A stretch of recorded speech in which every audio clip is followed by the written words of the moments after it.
ಎಲ್ಲ ಗುರ್ಮಿಟ್ಕಲ್ ಮತಕ್ಷೇತ್ರದ ಕಾಂಗ್ರೆಸ್ ಪಕ್ಷದ ಬಂಧುಗಳಿಗೆ ನನ್ನ ನಮಸ್ಕಾರಗಳು. ಬಹಳ ದಿವಸ ನಂತರ ನಾನು ಫೇಸ್ಬುಕ್ನಲ್ಲಿ ಬರಬೇಕಾಯಿತು. ಯಾಕಂತಂದರೆ ಇತ್ತೀಚಿನ ದಿನಗಳಲ್ಲಿ ಕಾಂಗ್ರೆಸ್ ಪಕ್ಷ ಒಂದು ಇತಿಹಾಸ ಇರತಕ್ಕಂಥ ಪಕ್ಷ. ಕಾಂಗ್ರೆಸ್ ಪಕ್ಷಕ್ಕೆ ತನ್ನದೇ ಆದಂಥ ಒಂದು ಶಿಸ್ತು, ಸಂಯಮ, ನಿಯಮಗಳಿಂದ ಇರತಕ್ಕಂಥ ಪಕ್ಷ ಕಾಂಗ್ರೆಸ್ ಪಕ್ಷ. ಗುರ್ಮಿಟ್ಕಲ್ ಮತಕ್ಷೇತ್ರದಲ್ಲಿ ಏನಾಗಿದೆ, ಕಾಂಗ್ರೆಸ್ ಪಕ್ಷ ಗುರ್ಮಿಟ್ಕಲ್ ಮತಕ್ಷೇತ್ರ ಅಂತಂದರೆ ಕಾಂಗ್ರೆಸ್ ಪಕ್ಷದ ಭದ್ರಕೋಟೆ. ಇತ್ತೀಚಿನ 2 ಪೀರಿಯಡ್ಗಳಲ್ಲಿ 2018ರಿಂದ ಈಗ ಬೇರೆಯವರ ಕೈಯಲ್ಲಿ ಅಧಿಕಾರ ಹೋಗಿದೆ. ಕಾರಣ 2 ವಿಧಾನಸಭೆ ಮತ್ತು 2 ಲೋಕಸಭೆ ಚುನಾವಣೆಗಳಲ್ಲಿ ಕಾಂಗ್ರೆಸ್ ಪಕ್ಷದ ಅಭ್ಯರ್ಥಿಗೆ ಹಿನ್ನಡೆಯಾಗ್ತಾ ಇದೆ. ಯಾಕಪ್ಪ, ಏನು ದೋಷ ಇದೆ? ಈಗ ಮೀಡಿಯಾಗಳಲ್ಲಿ ಇತ್ತೀಚಿನ ದಿನಗಳಲ್ಲಿ ನೋಡ್ತಾ ಇದ್ದೀರಿ, ಈಗ ಮದುವೆ ಸಮಾರಂಭಗಳಿಗೆ ಅಟೆಂಡ್ ಆಗೋದು ಸಹಜ. ಕೆಲವೊಬ್ಬರು ಸಂಘಟನೆಗಳು ಮಾಡ್ತಾ ಇರೋದು ಕೂಡ ಅವರವರು ಸಂಘಟನೆಗಳು ಮಾಡಿ, ಪಕ್ಷಕ್ಕೋಸ್ಕರ ಸಂಘಟನೆಗಳು ಯಾರು ಬೇಕಾದರೆ ಮಾಡ್ಬೋದು. ಆದರೆ ಇನ್ನೂ ಕೆಲವೊಬ್ಬರುಗಳು ಏನು ಕಾಂಗ್ರೆಸ್ ಪಕ್ಷದ ಒಂದು ಸಿದ್ಧಾಂತ ಅದ, ಕಾಂಗ್ರೆಸ್ ಪಕ್ಷದ ಅಭ್ಯರ್ಥಿ ಯಾವ ಥರ ನಿರ್ಣಯ ಆಗ್ತದೆ ಅಂತಂದರೆ ಹೈಕಮಾಂಡ್ಗೆ ಬಿಟ್ಟ ವಿಷಯ. ಅದು ಎಲ್ಲ ರೀತಿಯಲ್ಲಿ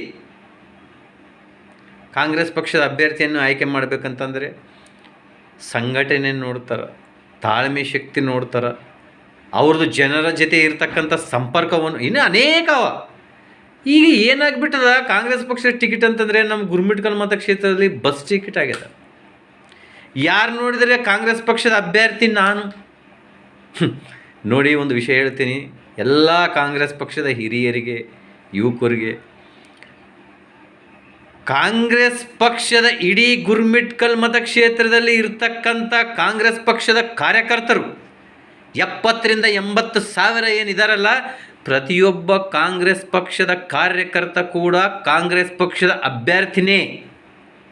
ಆದರೆ ಅಂತಿಮದಲ್ಲಿ ಯಾರು ಪಕ್ಷಕ್ಕೋಸ್ಕರ ದುಡಿದಿದ್ದಾರೆ, ಯಾರು ಸಂಘಟನೆ ಮಾಡ್ತಾ ಇದ್ದಾರೆ, ಯಾರ ಹಿಂದೆ ಜನ ಇದ್ದಾರೆ, ಯಾರ ಹತ್ರ ನಾಯಕತ್ವನ ಲಕ್ಷಣಗಳು ಇವೆ, ಇವೆಲ್ಲವನ್ನು ಹೈಕಮಾಂಡ್ ವಿಚಾರ ಮಾಡಿ ಕೊನೆ ಕ್ಷಣದಲ್ಲಿ ಇವರು ಕಾಂಗ್ರೆಸ್ ಪಕ್ಷದ ಅಭ್ಯರ್ಥಿ ಅಂತ ಸೂಚಿಸ್ತದೆ.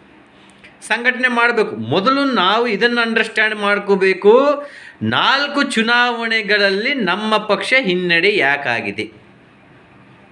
ನಂಬರ್ 1 ಆರ್ಗನೈಜೇಷನ್ ಕೊರತೆ, ಸಂಘಟನೆ ಕೊರತೆ. ಕಾಂಗ್ರೆಸ್ ಪಕ್ಷದಲ್ಲಿ ಭಾಳ ಕಾರ್ಯಕರ್ತರು 60-70 ಸಾವಿರ ಏನು ಓಟ್ ಬಿದ್ದಿವೆಲ್ಲ, ಅಷ್ಟೇ ಅಲ್ಲ, 80ರಿಂದ 90 ಸಾವಿರ ಕಾರ್ಯಕರ್ತರು ಕಾಂಗ್ರೆಸ್ ಪಕ್ಷದಲ್ಲಾರ. ಆದರೆ ಸಭೆಗಳು ಮಾಡುವಾಗ ಆ ಹಿರಿಯರು, ಅದರಲ್ಲಿ ಮುಖ್ಯವಾಗಿ 30-40 ಅನುಭವ ಇರತಕ್ಕಂಥ ನಾಯಕರುಗಳನ್ನು, ಯಾವುದೇ ಒಂದು ಪಕ್ಷದ ಸಭೆ ಇತ್ತಂದರೆ ಅವ್ರಿಗೆ ಆಹ್ವಾನನೇ ಮಾಡಲ್ಲ, ಕರೆಯಂಗಿಲ್ಲ.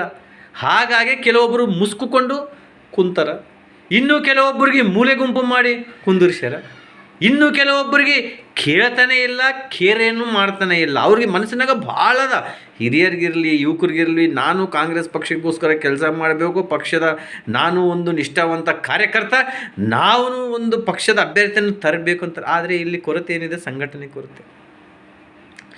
ಮೊದಲು ಎಲ್ಲರೂ ಕಲಿತು ಕಾಂಗ್ರೆಸ್ ಪಕ್ಷದ ಸಂಘಟನೆಯನ್ನು ಬುನಿಯಾದಿ ಫೌಂಡೇಶನ್ ಹಾಕ್ಬೇಕು. ಈಗ 4 ಫೌಂಡೇಶನ್ ಸ್ಟೋನ್ ಹಾಕ್ಲಾರ್ದೆ ಒಮ್ಮೆ ಚೆತ್ತಾಗ್ತೇನೆ ಅಂತಂದರೆ ಹೇಗೆ? ಬೂತ್ಗಳಲ್ಲಿ ಸಂಘಟನೆಗಳು ಮಾಡಿ, first serve the people then became a leader, first organise the public then became a leader. ಅದನ್ನು ಬಿಡ್ತಾರೆ ಎಲ್ಲರೂ. ನಾನು ಕಾಂಗ್ರೆಸ್ ಪಕ್ಷದ ಅಭ್ಯರ್ಥಿ, ನಾನು ಆಕಾಂಕ್ಷಿ, ಇದನ್ನು ಅದಲ್ಲ. ಫಸ್ಟ್ ಎಲ್ಲರೂ ಕಲಿತು ಒಗ್ಗಟ್ಟಾಗಿ ಯಾರು ಅಸಮಾಧಾನಾರ ಅವರನ್ನು ಕರೆಸಿ ಕೂಡಿಸಿ, ಯಾರನ್ನು ತಾವು ನೆಗ್ಲೆಕ್ಟ್ ಮಾಡಿ ಕರ್ತಾ ಇಲ್ಲ ಅವರನ್ನು ಕೂಡ ಕರೆದು ಎಲ್ಲರೂ ಒಗ್ಗಟ್ಟಾಗಿ ನೋಡಪ್ಪ, ಪಕ್ಷ ಸಂಘಟನೆ ಮಾಡಿ ಈಗ ಮುಂದಿನ ದಿನಗಳಲ್ಲಿ ಯಾರಿಗಾದರೂ ಕಾಂಗ್ರೆಸ್ ಪಕ್ಷದ ಅಭ್ಯರ್ಥಿ ಟಿಕೆಟ್ ಸಿಗಲಿ, ಅಭ್ಯರ್ಥಿಯನ್ನು ಗೆಲ್ಲಿಸಿ ತರೋಣ ಅಂತಕ್ಕಂಥದ್ದು ಮಾಡಬೇಕು. ಆಗಲಿ ಯಾರ ಪಾಳಿಗೆ ಅವರೇ, ನಾನು ಕಾಂಗ್ರೆಸ್ ಪಕ್ಷದ ಅಭ್ಯರ್ಥಿ, ನಾನೇ ಅಭ್ಯರ್ಥಿ. ಏನು ಫಸ್ಟ್ ಟಿಕೆಟ್ ಇದ್ದಂಗೆ ಆಗಿರೋದು ಕಾಂಗ್ರೆಸ್ ಪಕ್ಷ ಅಂತಂದರೆ ನನಗೆ ಅರ್ಥ ಆಗ್ತಾ ಇಲ್ಲ. ಆ ಸಂಘಟನೆ ಮಾಡ್ರಿ. ಎಲ್ಲರಿಗೆ ನಾನು ಹೇಳ್ತಾ ಇದ್ದೀನಿ, ನಾಯಕರುಗಳಿಗೆ ಅಪಾರ್ಥ ಮಾಡ್ಕೋಬೇಡ್ರಿ. ನಾನು ಕಾಂಗ್ರೆಸ್ ಪಕ್ಷದ ನಿಷ್ಠಾವಂತ ಕಾರ್ಯಕರ್ತ, 32 ವರ್ಷ ಅನುಭವ ಇದೆ. ಆದರೆ ಸಂಘಟನೆ ಫಸ್ಟ್ ಏನಿದೆ, ಸಂಘಟನೆ ಮಾಡಿರಿ. ಸಂಘಟನೆ ಅಂತಂದರೆ ಫಸ್ಟ್ ಲೈನ್ ಆರ್ಗನೈಜೇಷನ್, ಸಾಲು ಸಂಘಟನೆ. ಆದ ನಂತರ ಫಂಕ್ಷನಲ್ ಆರ್ಗನೈಜೇಷನ್, ಕ್ರಿಯಾತ್ಮಕ ಸಂಘಟನೆ. ಆದ ನಂತರ ದೆನ್ ಕಮಿಟಿ ಆರ್ಗನೈಜೇಷನ್, ಸಮಿತಿಗಳ ಒಂದೊಂದು ಬೂತ್ ಲೆವೆಲ್ಗಳಲ್ಲಿ 255 ಬೂತ್ಗಳಲ್ಲಿ ಸಂಘಟನೆಯನ್ನು ಮಾಡಿ, ಒಗ್ಗಟ್ಟು ಮಾಡಿ, ಅಸಮಾಧಾನ ಇದ್ದವ್ರನ್ನ ಕರೆದು ಒಂದು ಕಡೆ ಕೂಡಿಸಿ, ಯಾರ್ಯಾರನ್ನ ಆಹ್ವಾನ ಮಾಡ್ತಾ ಇಲ್ಲ ಅಂಥವ್ರನ್ನ ಕರೆದು, ನೋಡಪ್ಪ ಕಾಂಗ್ರೆಸ್ ಪಕ್ಷ ಎಲ್ಲ ಮಾಡೋಣ, ಬರೀ ಏನು ಆಗಿದೆ ಈಗ ನಿಂತಾದ್ರೂ ಒಗ್ಗಟ್ಟಾಗಿ ಕೆಲಸ ಮಾಡಂದಾಗ ಮಾತ್ರ ಕಾಂಗ್ರೆಸ್ ಪಕ್ಷದ ಅಭ್ಯರ್ಥಿಯನ್ನು ನಾವು ಸುಲಭವಾಗಿ ಗೆಲ್ಲಿಸಬಹುದಾಗಲಿ. ತೀನ್ ತೇರ ನಾವು ನನ್ನ ಪಾಳಿಗೆ ನಾನೇ ಅಭ್ಯರ್ಥಿ, ನನ್ನ ಪಾಳಿಗೆ ನೀನೇ ಅಭ್ಯರ್ಥಿ ಅಂತ ತಿರುಗಾಡಿದ್ರೆ ಗಂಡ ಹೆಂಡತಿ ನಡುವ ಕೂಸು ನುಗ್ಗಾದಂಗ ಆಗಿ ಇಬ್ಬರ ಮೂವರ ನಡುವ ಬೇರೆಯವರಿಗೆ ಅವಕಾಶ ಮಾಡಿಕೊಡೋದು ಬೇಡ. ನಾನು ಎಲ್ಲರ ಹತ್ರ ಕಳಕಳಿಯಿಂದ ಮನವಿ ಮಾಡಿಕೊಳ್ತೀನಿ, ಸಂಘಟನೆ ಕಲ್ತದೆ ಪಕ್ಷ ಸಂಘಟನೆ ಮಾಡ್ರಿ. ಇಲ್ಲ ಯಾಕೆ ಅಪ್ನಾ ದೇಕ್ ಅಂತಂದ್ರೆ ಇನ್ನು ಎಲ್ಲರೂ ನಾಯಕರುಗಳಾಗ್ರಿ, ಎಲ್ಲರೂ ಅಭ್ಯರ್ಥಿಗಳೇ. ಅಲ್ಲಿ ಆಯ್ದಲ್ಲ ವಿಜಯ್ ದಳಪತಿ TVK, ಇಲ್ಲಿ ಮನಸ್ಸಿಗೆ ಬಂದಂಗ ಒಂದೊಂದು BVK AVK ಅಂತ ಮಾಡ್ತಾ ಹೋಗ್ರಿ. ನಾನು ಮತ್ತೊಮ್ಮೆ ಮನವಿ ಮಾಡ್ತೀನಿ, ಒಗ್ಗಟ್ಟಾಗಿ ಕೆಲಸ, ಒಗ್ಗಟ್ಟಿನಲ್ಲಿ ಶಕ್ತಿ ಇದೆ. ಡಾಕ್ಟರ್ ಬಾಬಾ ಸಾಹೇಬ್ ಅಂಬೇಡ್ಕರ್ ಅವರು ಏನಂತಾರೆ ಗೊತ್ತದ? ವಿದ್ಯಾವಂತರಾಗಿರಿ, ಬುದ್ಧಿವಂತರಾಗಿರಿ, ಸಂಘಟಿತರಾಗಿರಿ, ಒಗ್ಗಟ್ಟಾಗಿರಿ, ಉತ್ತೇಜಿತರಾಗಿರಿ. ನಮ್ಮ ಹತ್ರ ಒಗ್ಗಟ್ಟೇ ಇಲ್ಲ ಅಂತಂದರೆ ನೀನೊಂದು ಕಡೆ, ನಾನೊಂದು ಕಡೆ, ಅವರೊಂದು ಕಡೆ, ಇವರೊಂದು ಕಡೆ, ಹೇಗೆ ಸಂಘಟನೆ ಆಗುತ್ತೆ? ನಾನು ಆಕಾಂಕ್ಷಿ, ಒಬ್ಬರು ಕೊಡ್ತಾರೆ ಮೀಡಿಯಾದಲ್ಲಿ, ನಾನು ಆಕಾಂಕ್ಷಿ, ಇನ್ನೊಬ್ಬರು ಆಗ್ತಾರೆ ನಾನು ಆಕಾಂಕ್ಷಿ. ಎಲ್ಲ ಕಾಂಗ್ರೆಸ್ ಪಕ್ಷದ ಪ್ರತಿಯೊಬ್ಬ ಕಾರ್ಯಕರ್ತರು ಕೂಡ ಕಾಂಗ್ರೆಸ್ ಪಕ್ಷ ಆಕಾಂಕ್ಷಿಗಳೇ.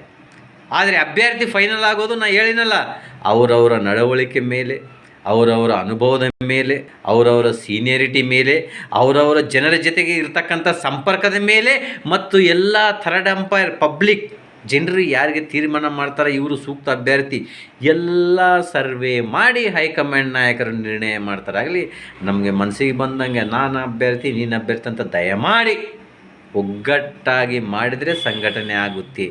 ಮತ್ತೊಮ್ಮೆ ನಾನು ಹೇಳ್ತೀನಿ, ಗುರ್ಮಿಟ್ಕಲ್ ಮತಕ್ಷೇತ್ರ ಮುಂದಿನ ದಿನಗಳಲ್ಲಿ 2028ಕ್ಕೆ ಕಾಂಗ್ರೆಸ್ ಭದ್ರಕೋಟೆನೇ ಆಗಬೇಕಂತಂದರೆ ಎಲ್ಲರೂ ಒಗ್ಗಟ್ಟಾಗಬೇಕು. ಇಲ್ಲಪ್ಪ ಯಾರ ಪಾಳಿಗೆ ಅವ್ರು ನೋಡ್ಕೋತಾರ, ತೀನ್ ತೇರ ನಾವು ಒಟ್ರ ಅಂದರೆ ಯಾ ಶೇಖ್ ಅಪ್ನಾ ದೇಕ್. All the best. ಜೈ ಹಿಂದ್, ಜೈ ಕಾಂಗ್ರೆಸ್.